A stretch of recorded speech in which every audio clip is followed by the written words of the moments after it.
Hello everyone, कैसे हैं आप सब। एग्ज़ाम एनसीईआरटी में आप सबका स्वागत है। एग्ज़ाम एनसीईआरटी में हम लोग सोशल स्टडी के एसएसटी की एनसीईआरटी बुक्स कवर कराते हैं 6 to 12। ओके, ठीक है। जिसमें हम अपनी हिस्ट्री में जो हमारे मॉडर्न हिस्ट्री में हमारे महापुरुष जो आएंगे ना, उनकी हम बायोग्राफीज़ भी कराते चल रहे हैं साथ में, ठीक है। जिससे कि आप उनके जीवन चरित्र को आप समझ सकें, ठीक है। उनकी उपलब्धियों को समझ सकें, ठीक है। जिसमें कि हमने पंडित जवाहरलाल नेहरू जी के हम पढ़ रहे थे, ठीक है, जिसको हम आगे बढ़ाते हैं। प्रधानमंत्री के रूप में हमने उपलब्धियां देखनी है कि क्या क्या उपलब्धियां थी।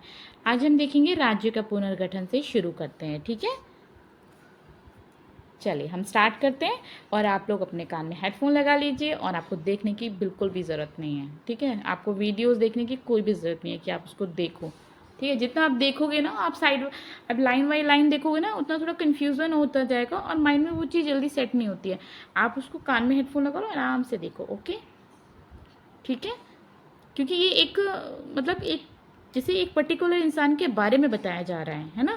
कोई भी पर्टिकुलर, जैसे हम ही हैं इंडिविजुअली, अगर हमारे बारे में कोई चीज़ बताई जाएगी, वो लिखी होगी ना लाइन बाय लाइन, तो हम उसे पढ़ते जाएंगे तो वो उतना इफेक्ट नहीं करता जितना कि हम उसे कान में लगा के वीडियो की तरह सुनेंगे। तो हमें एक स्टोरी से पता चल जाएगी कि इसका क्या क्या उसका मतलब नेचर था, क्या उसने उपलब्धियाँ हासिल की, क्या संघर्ष किया उसने, वो आप आराम से समझेंगे इसे, ठीक है। चलिए मैं थोड़ा जल्दी पढ़ूंगी, ठीक है। इसे ना, ये कोई ऐसा तो है नहीं कि चैप्टर की तरह मैं आपको धीरे धीरे समझाऊंगी। ये तो बहुत इजीली आप समझते चले जाओगे। मैं लाइन बाय लाइन पढ़ती जाऊंगी और आप बस सुनते रहिए, ठीक है। तभी आपको पता चलेगा पंडित जवाहरलाल नेहरू जी के बारे में, ठीक है। ओके, नेहरू के समय में एक और अहम फैसला भाषाई आधार पर राज्यों के पुनर्गठन का था, ठीक है। कभी कभी ऐसा होता है मेरी टंग स्लिप हो जाती है, तो आप लोग, ठीक है, माइंड नहीं करना और इस चीज़ को मैं दोबारा रिपीट कर दूंगी अगर आपको समझ नहीं आता है ना। क्योंकि ये फ्लो होता है ना, एक फ्लो में हम पढ़ते हैं, ठीक है, एक फ्लो में चलते हैं, तो कभी कभी ऐसा होता है, ठीक है। और आपको समझ नहीं आए तो आप कमेंट बॉक्स में बता देना, मैं आपको फिर से क्लियर कर दूंगी इसे। ओके, फिर हम क्या पढ़ रहे थे, हम पढ़ रहे थे भाषाई आधार पर राज्यों का पुनर्गठन का था। नेहरू जी के सामने भाषा के आधार पर पुनर्गठन चल रहे थे राज्यों के। इसके लिए राज्य पुनर्गठन कानून भी आया था, 1956 पास किया गया। आज़ादी के बाद भारत में राज्यों की सीमाओं में हुआ यह सबसे बड़ा बदलाव था। इसके तहत 14 राज्य और 6 केंद्र शासित प्रदेशों की स्थापना हुई। इसी कानून के तहत केरल और बॉम्बे को राज्य का दर्जा मिला, ठीक है। जो कानून था, जो क्या कानून था, 1956 का कानून बनाया गया था ना। इसके तहत क्या होता, केरल और बॉम्बे को राज्य का दर्जा मिल गया था भाषाई आधार पर। संविधान में एक नया अनुच्छेद जोड़ा गया जिसके तहत भाषाई अल्पसंख्यकों को उनकी मातृभाषा में शिक्षा प्राप्त करने का अधिकार मिला, ठीक है। प्रधानमंत्री के रूप में उनकी क्या क्या उपलब्धियां थी। 1929 में जब लाहौर अधिवेशन में गांधी ने नेहरू को अध्यक्ष पद के लिए चुना था, क्या गांधी जी ने नेहरू को अध्यक्ष पद के लिए चुना था। तब से 35 वर्ष तक 1964 में प्रधानमंत्री के पद पर रहते हुए मृत्यु तक 1962 में चीन से हारने के बावजूद नेहरू अपने देशवासियों के आदर्श बने रहे। राजनीति के प्रति उनका धर्मनिरपेक्ष रवैया गांधी के धार्मिक और पारंपरिक दृष्टिकोण से भिन्न था। गांधी के विचारों ने उनके जीवन काल में भारतीय राजनीति को भ्रामक रूप से एक धार्मिक स्वरूप दे दिया। गांधी धार्मिक रूढ़िवादी प्रतीत होते थे, जो गांधी जी थे धार्मिक रूढ़िवादी प्रतीत होते थे, किंतु वस्तुतः ये सामाजिक उदारवादी थे जो हिंदू धर्म को धर्मनिरपेक्ष बनाने की चेष्टा कर रहे थे। गांधी और नेहरू के बीच असली विरोध धर्म के प्रति उनके रवैयों के कारण नहीं, बल्कि सभ्यता के प्रति रवैये के कारण था। जहां नेहरू लगातार आधुनिक संदर्भ में बात करते थे, नेहरू जी आधुनिक संदर्भ में बात करते थे, वहीं गांधी प्राचीन भारत के गौरव पर बल देते थे। देश के इतिहास में एक ऐसा मौका भी आया जब महात्मा गांधी को स्वतंत्र भारत के प्रथम प्रधानमंत्री पद के लिए सरदार वल्लभ भाई पटेल और जवाहरलाल नेहरू में से किसी एक का चयन करना था। लौह पुरुष के सख्त और बागी तेवर के सामने नेहरू का विनम्र राष्ट्रीय दृष्टिकोण भारी पड़ा और वह न सिर्फ इस पद पर चुने गए, बल्कि उन्हें सबसे लंबे समय तक विश्व के सबसे विशाल लोकतंत्र की बागडोर संभालने का गौरव भी हासिल हुआ। गुटनिरपेक्ष आंदोलन क्या था? अंतर्राष्ट्रीय स्तर पर नेहरू का सितारा अक्टूबर 1956 तक बुलंदी पर था। 1956 में सोवियत संघ के खिलाफ हंगरी के विरोध के दौरान भारत के रवैये के कारण उनके गुटनिरपेक्ष नीति की जमकर आलोचना हुई। संयुक्त राष्ट्र में भारत अकेला ऐसा गुटनिरपेक्ष देश था। संयुक्त राष्ट्र में भारत एक ऐसा अकेला गुटनिरपेक्ष देश था जिसने हंगरी पर आक्रमण के मामले में सोवियत संघ के पक्ष में मत दिया। इसके बाद नेहरू को गुटनिरपेक्ष आंदोलन के आह्वान की विश्वसनीयता साबित करने में काफ़ी मुश्किल हुई।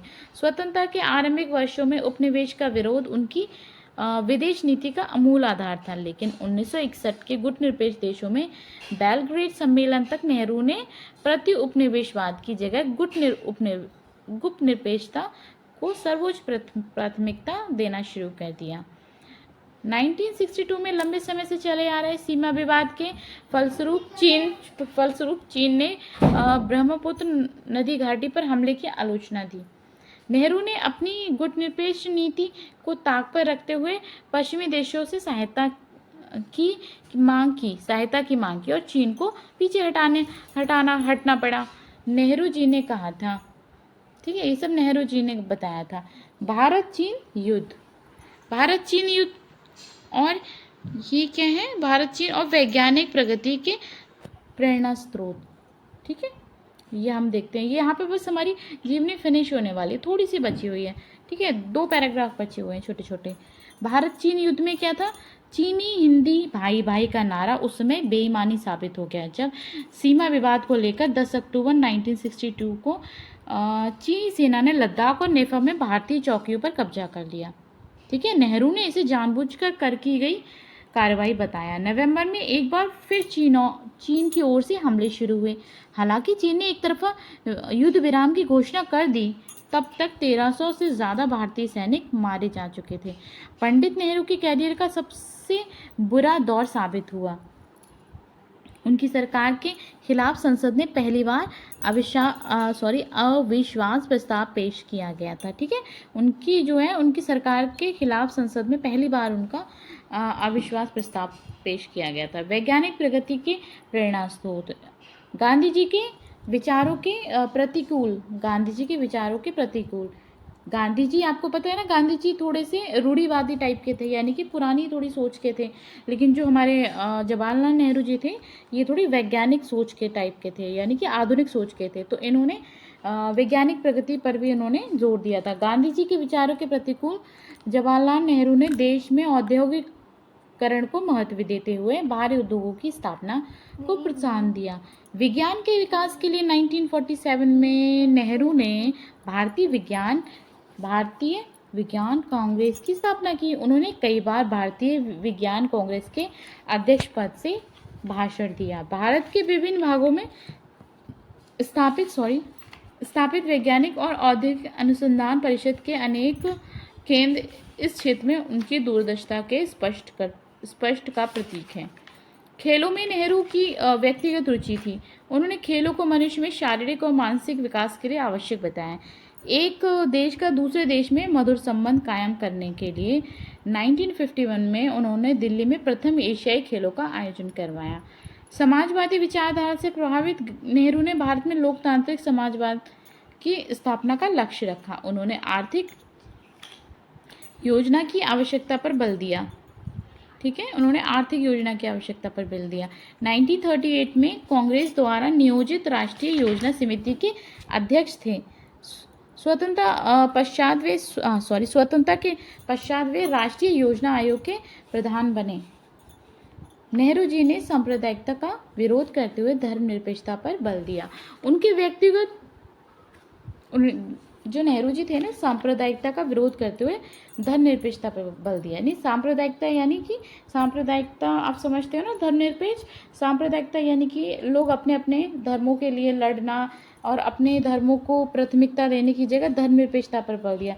धर्मनिरपेक्षता मतलब सभी धर्मों की समान मानना, सारे धर्मों को। ठीक है, किसी एक धर्म के लिए कोई भी मतलब स्पेशल ट्रीटमेंट टाइप का नहीं दिया जाएगा, उसको उन्होंने बल दिया। उनके व्यक्तिगत प्रयास से भारत को एक धर्मनिरपेक्ष राष्ट्र घोषित किया गया। अब जो भारत का जो सरकार होगी ना, उसको भी धर्मनिरपेक्ष उन्होंने घोषित करने मतलब राष्ट्र घोषित किया था। धर्मनिरपेक्ष यानी कि हमारी जो सरकार होगी वो कभी भी एक धर्म के लिए नहीं कोई भी कदम उठाएगी, वो सारे धर्मों को समान लेके चलेगी। उसको धर्मनिरपेक्ष कहा जाता था, ठीक है, कहा जाता है, मतलब ये इस वर्ड का मतलब है, ठीक है। जो हमारी सरकार है या हमारे कोई भी बड़े मंत्री हैं, वो कभी भी ये नहीं कहेंगे कि वो एक ही मतलब धर्म को आगे बढ़ाएं। सारे धर्म को समान सम्मान देना उनका वो है, ठीक है। उनको मतलब उनको अधिकार दिया गया उस चीज़ का। मतलब आगे चलते हैं। मृत्यु में क्या है, चीन के साथ संघर्ष के कुछ ही समय बाद नेहरू के स्वास्थ्य में गिरावट के लक्षण दिखाई देने लगे। उन्हें 1963 में दिल का दौरा पड़ा। जनवरी 1964 में उन्हें और दुर्बल बना देने वाला दौरा पड़ा, ठीक है। कुछ ही महीने के बाद तीसरे दौरे में 27 मई 1964 में उनकी मृत्यु हो गई। ओके, ठीक है, 1964 और 27 मई को उनकी मृत्यु हो गई, ठीक है। यहाँ तक हमने स्टार्टिंग में ही देखा था ना, उनकी मृत्यु और उनके जन्म का दिया हुआ था ना नेहरू जी के, ठीक है। अब आप इसको एक बार देख लीजिए और आराम से सुन लीजिए, आपको समझ आ जाएगा, ठीक है। इतना कुछ नहीं है कि आपको इसमें एक एक वर्ड समझना है, ऐसा कुछ भी नहीं है। आपको बस उनके बारे में समझना है। आपने ये देखना है कि उन्होंने क्या क्या संघर्ष किए और क्या क्या उन्होंने प्रयास किए हमारे भारत को आज़ाद कराने के लिए, और क्या क्या उन्होंने कोशिशें की, ठीक है। चलिए ठीक है, तब तक आप लोग रिवीजन करते रहिए अपने सब्जेक्ट्स का, ना कि बायोग्राफीज़ का, ठीक है। बायोग्राफीज़ तो सिर्फ आपको सुननी है, ठीक है। अपने सब्जेक्ट का रिवीजन करते रहिए, और मैं अपनी वीडियोज़ है ना वो छोटे छोटे पार्ट्स में ही देती हूँ आप लोगों को, ताकि आप आराम से उसे इंटरेस्ट के साथ देख भी सकें और याद भी रख सकें, ठीक है। चलिए तब तक आप लोग अपना ध्यान रखिए, पढ़ते रहिए, और वीडियो पसंद आए तो लाइक शेयर सब्सक्राइब भी कीजिए और सबको शेयर कीजिए अपने फ्रेंड्स को, ठीक है।